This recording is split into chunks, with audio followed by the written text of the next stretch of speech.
बच्चों, नमस्कार। स्वागत है आपका आपके अपने वीडियो में। तो आइए आज हम पढ़ते हैं शब्द गुण या काव्य गुण। तो जिस प्रकार मनुष्य में गुण होते हैं, अच्छा बुरा भला, है ना, छोटा बड़ा, उसी प्रकार काव्य में भी गुण होते हैं। काव्य के भी गुण होते हैं। काव्य गुण को शब्द गुण भी कहते हैं या शब्द गुण को काव्य गुण भी कहते हैं।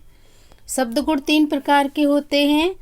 कौन कौन से? ओज गुण, प्रसाद गुण और माधुर्य गुण। तो आइए अब हम विस्तार से पढ़ते हैं। सबसे पहले ओज गुण। जिस काव्य रचना के सुनने से मन में उत्तेजना पैदा होती है, यानी मन में जोश उत्पन्न होता है, उस कविता में ओज गुण होता है। और इस गुण में वीर रस की रचना ओज गुण में आती है। मतलब ये कि जो मन में उत्तेजना पैदा कर दे, जोश पैदा कर दे, ऐसे गुण को ओज गुण कहते हैं। ऐसी रचनाएं जिसमें वीर रस आता है उनको हम ओज गुण कहते हैं। वीर रस या भयानक रस भी बोलते हैं, तो वो ओज गुण में आती है। अब इसमें जैसे सिंहासन हिल उठे राजवंशों ने, भ्रुकुटी तानी थी, खूब लड़ी मर्दानी, वो तो झांसी वाली रानी थी। अब इसमें वीर रस का उदाहरण ये है, तो ये ओज गुण का उदाहरण भी होगा। एक और उदाहरण ले सकते हैं। वीर तुम बड़े चलो, धीर तुम बड़े चलो, सामने पहाड़ हो, सिंह की दहाड़ हो, तुम कभी रुको नहीं, तुम कभी झुको नहीं, वीर तुम बड़े चलो, धीर तुम बड़े चलो। तो बच्चों समझ गए ओज गुण क्या होता है? जिस काव्य रचना के सुनने से मन में उत्तेजना पैदा होती है। उत्तेजना मतलब जोश, एकदम जोश से हम भर जाते हैं, वह ओज गुण कहलाता है। और इस कविता में वीर रस की रचना आती है, यानी जिस रचना में वीर रस का उदाहरण हो वो ओज गुण का उदाहरण भी होता है ना। जैसे सिंहासन हिल उठे राजवंशों ने, भ्रुकुटी तानी थी, बूढ़े भारत में भी आई, फिर से नई जवानी थी, खूब लड़ी मर्दानी, वो तो झांसी वाली रानी थी। अब इस उदाहरण में झांसी की रानी लक्ष्मीबाई की वीरता का वर्णन हो रहा है, तो ये वीर रस का उदाहरण है और यही ओज गुण का उदाहरण भी है। और अगला पढ़ते हैं हम प्रसाद गुण। प्रसाद का अर्थ है प्रसन्नता या निर्मलता, यानी कि जिस काव्य के वो सुनते या पढ़ते समय वह हृदय पर छा जाए, उसे हम प्रसाद गुण कहते हैं। प्रसाद गुण का संबंध सभी रसों से होता है, लेकिन प्रमुखता इसका संबंध जो होता है वो वात्सल्य रस से होता है और शांत रस से होता है। वह कहलाता है प्रसाद गुण। अब इसमें प्रसाद मतलब जैसे कि हम प्रसाद से लगा सकते हैं भगवान के जो पद हैं, जिसमें शांत रस है या वात्सल्य रस है, उसके उदाहरण जो हैं वो प्रसाद गुण में आते हैं। जिससे मन में प्रसन्नता छा जाए, मतलब मन खुश हो जाए, जिसको पढ़ते हुए वह हृदय पर अपनी छाप छोड़ दे, ऐसे पद को हम प्रसाद गुण कह सकते हैं। और ये जो है वो सभी रसों में मेनता पाया जाता है, लेकिन ये शांत रस और वात्सल्य रस में अधिकतर पाया जाता है ना।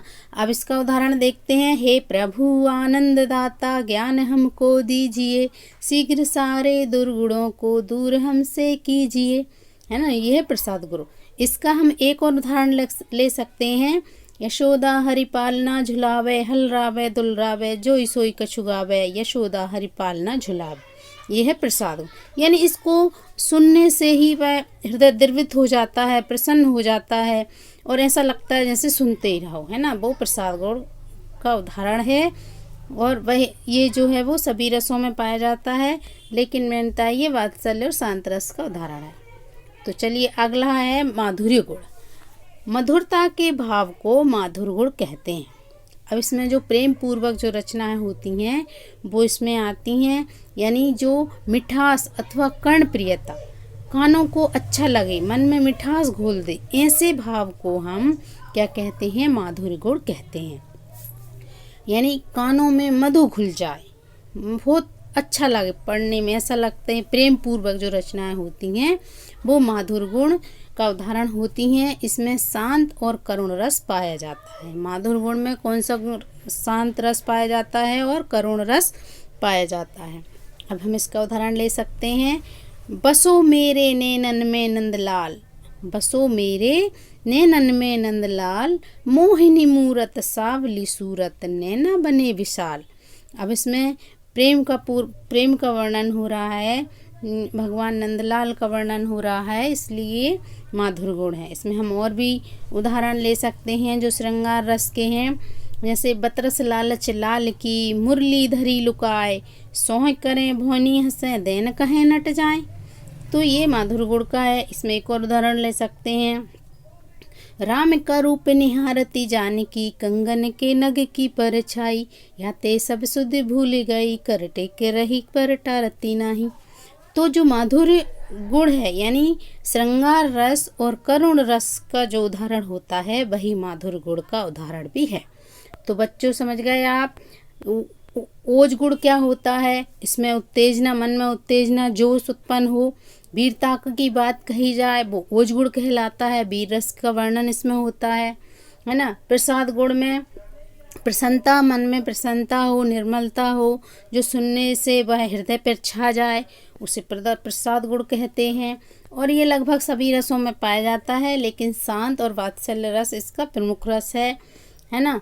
हे प्रभु आनंद दाता, ज्ञान हमको दीजिए, शीघ्र सारे दुर्गुणों को दूर हमसे कीजिए।